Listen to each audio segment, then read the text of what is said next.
Eu profetizo um terremoto na sua vida. Que isso, pastor? É exatamente isso e eu já vou te explicar.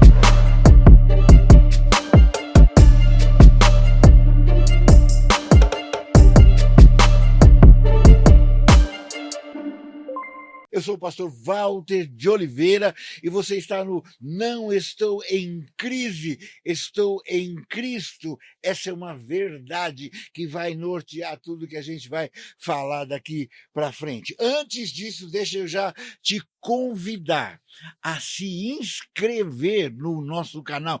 Isso não custa nada. Se inscreva, não é? Também curta e compartilhe.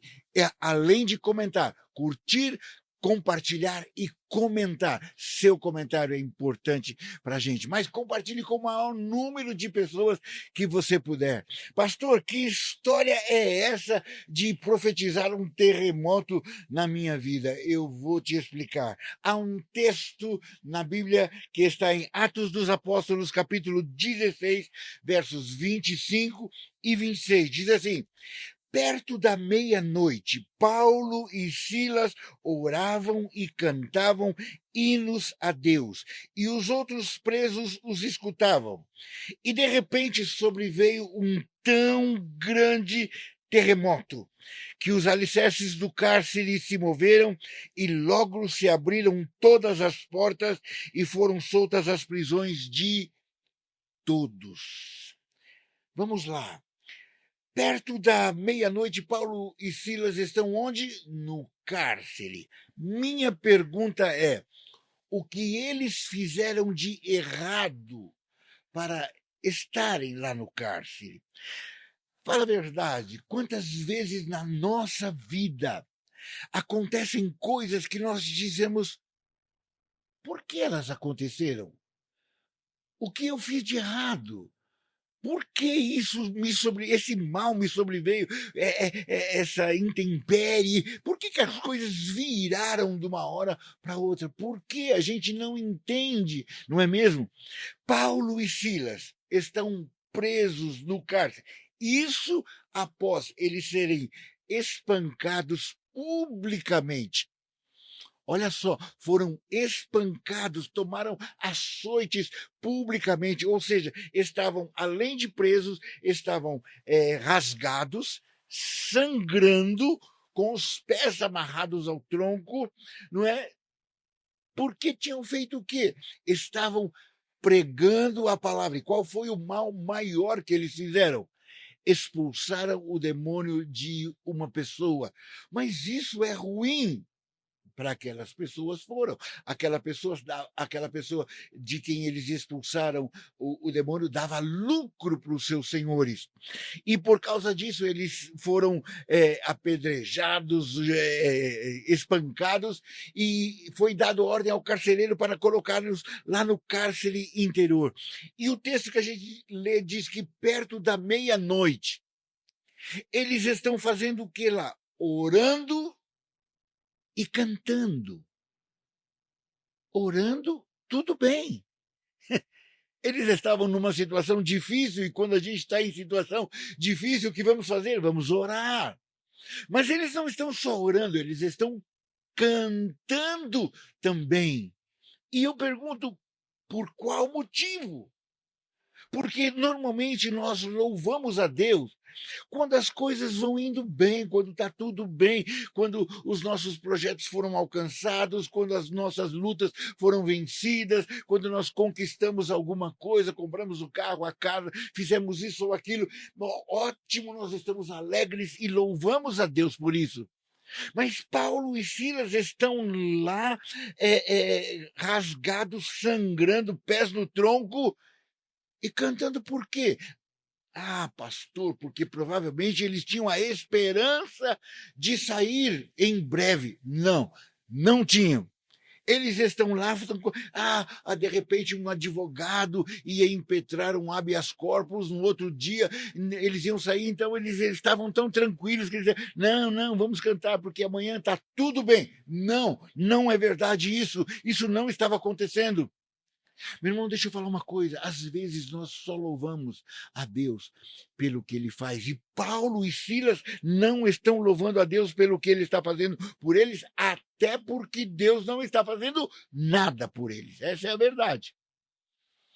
Paulo e Silas, principalmente Paulo, né, deixa uma carreira tremenda. Paulo era um homem que tinha cidadania romana, membro do Sinédrio, ele tinha uma carreira política tremenda, ele podia ganhar muito dinheiro, ser influente. Ele abandona tudo isso para servir a Deus, e servindo a Deus, o que ele ganha? Prisão, humilhação. Estão lá sangrando, rasgados, pés no tronco. Paulo e Silas não estavam louvando a Deus pelo que ele estava fazendo. Volto a repetir, até porque Deus não estava fazendo nada. Paulo e Silas estavam louvando porque eles conheciam o Deus que eles serviam.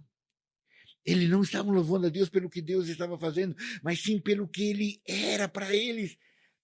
Pela fé inabalável que eles tinham em Jesus Cristo. Eles estão lá cantando. E deixa eu falar uma coisa. Eles cantam e não cantam baixo, não. Eles estão cantando e cantando alto, porque diz que os outros presos os escutavam. E cá entre nós. Tá certo que preso não faz nada, mas dorme. Preso dorme também. E eu fico pensando, já é quase meia-noite, essa é uma hora que todo mundo está dormindo, não é? E Paulo e Silas estão orando e cantando. E eu fico imaginando, você sabe, você conhece como são os presos, né?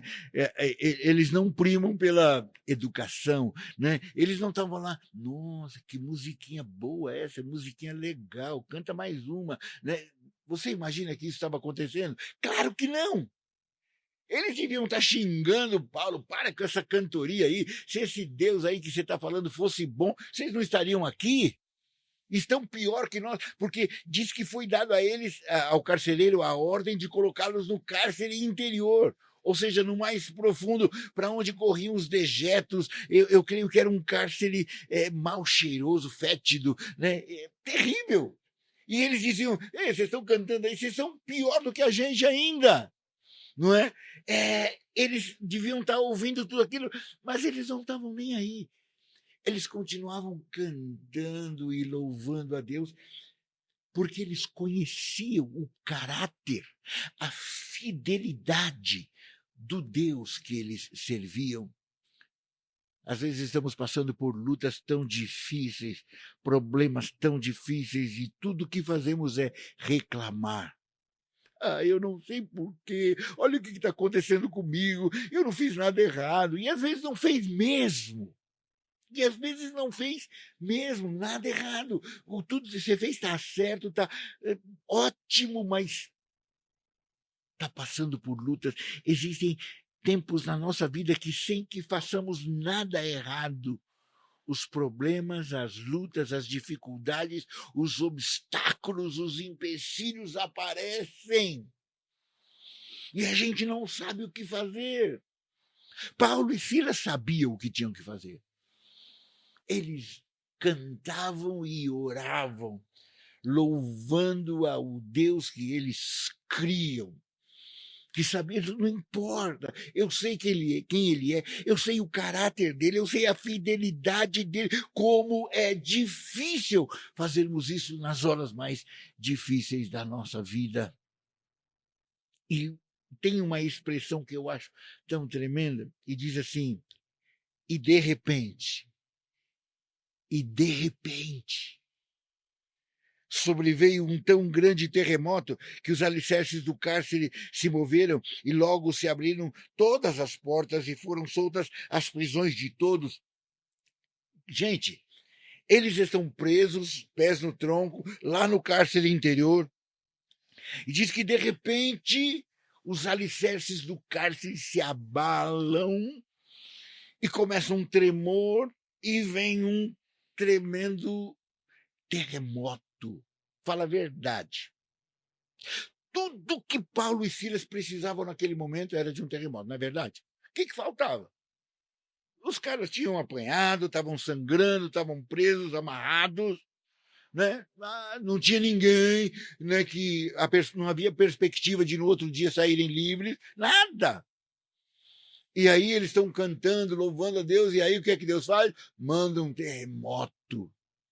Não tem dias na sua vida, fala a verdade, não tem dias na sua vida que você fala assim, gente, não falta mais nada. Sabe que você fala assim, o dia deu errado, tudo deu errado, nada se concretizou, os projetos que você tinha, nenhum deu certo, e de repente você está voltando para casa transtornado, e você diz assim, gente, só falta bater o carro hoje. Para que você falou aquilo? Bem, bate o carro. Eu fico imaginando, Paulo tá lá cantando, né? Não, vamos mostrar a nossa fé em Deus. E de repente vem o terremoto. E fala, não, só faltava um terremoto. Era tudo que eu precisava, não é verdade? Só que o terremoto de Deus é diferente.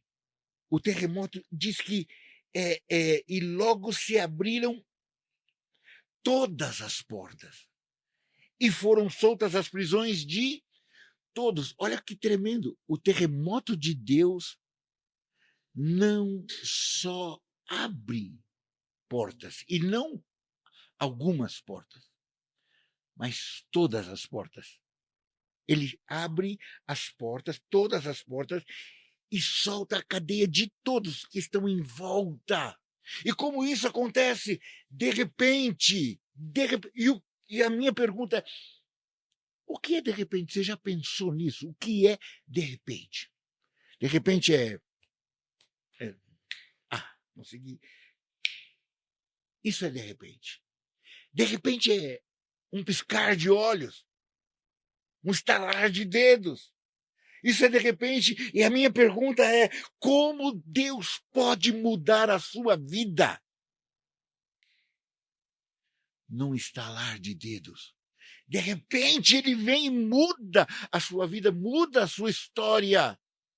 Mas ele não muda do nada, ele muda em resposta a uma atitude de Paulo e Silas. Eles estão orando, buscando o Deus da sua salvação, o Deus da sua fé. E estão cantando como eu estou seguro, eu sei que ele vai agir quando, não sei como, também não faço ideia. Mas ele vai agir, eu sei que ele vai agir. E de repente, um terremoto. E deixa eu falar uma coisa. Eu sei que muitos de vocês estão passando por lutas e dificuldades terríveis e tremendas. E eu sei disso. Eu quero dizer uma coisa. Deus quer e pode mudar a sua vida. O problema é que, às vezes, a nossa atitude não comporta o agir de Deus. Eu estou agindo de uma maneira tão irresponsável, como uma criança mimada, reclamando de tudo que vem e acontece, sem dizer, Senhor, eu confio no Senhor, haja o que houver, não sei o que o Senhor vai fazer, não sei como, nem quando, nem se vai fazer. Mas eu sei que o Senhor pode, quer e vai mudar a minha história. E hoje eu quero declarar que Deus vai mudar a sua vida, vai mudar a sua história. Como? De repente, num piscar de olhos, num estalar de dedos, ele vai mudar a sua vida, vai mudar a sua história. Ele vai trazer para você algo novo. E deixa eu falar uma coisa. As portas, quantas? Todas, não uma ou outra. Mas quando Deus faz a obra, ele faz a obra plena, total e completa. Ele vai abrir todas as portas. E não só abrir as portas. Quem está em volta de você, sua família, talvez a sua empresa está quebrando e você diz, pastor, tem tanta gente dependendo de mim. Pastor, se essa empresa quebrar, um monte de gente vai ficar aí, ao Deus dará. Pastor, eu não sei o que fazer. Deixa eu falar uma coisa, Deus pode vir mudar mandar um terremoto celestial na sua vida, mudar a sua história, mas não só você, todos os que estão em volta de você. As cadeias de todos, as cadeias de todos foram soltas. Todas as portas se abriram. É isso que eu quero profetizar para você hoje. É isso que eu quero declarar na sua vida.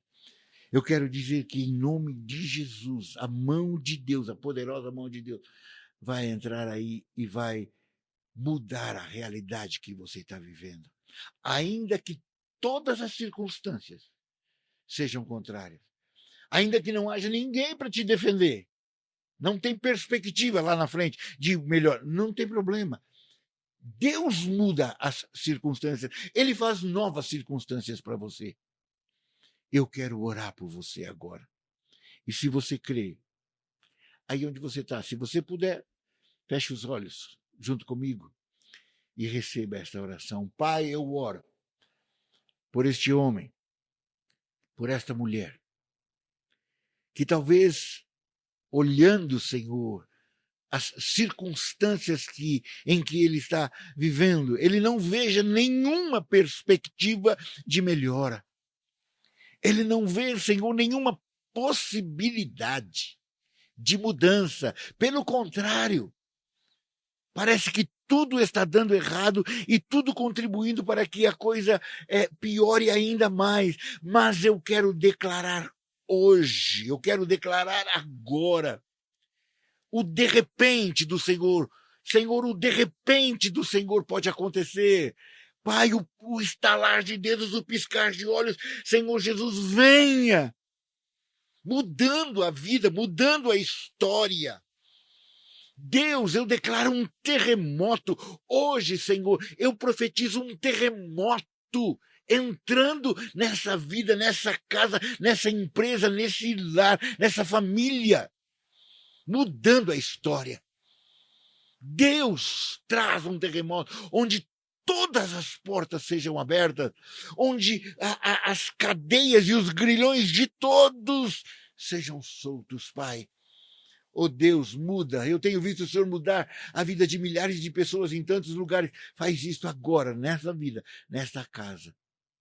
Em nome de Jesus. Em nome de Jesus. Se você crê, diga amém. Toma posse dessa vitória. Em nome de Jesus. Amém?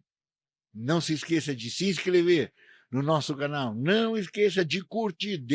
Deixe a sua curtida aí, seu comentário e compartilhe com o maior número possível de pessoas que você puder. Amém? E a gente se vê no nosso próximo episódio.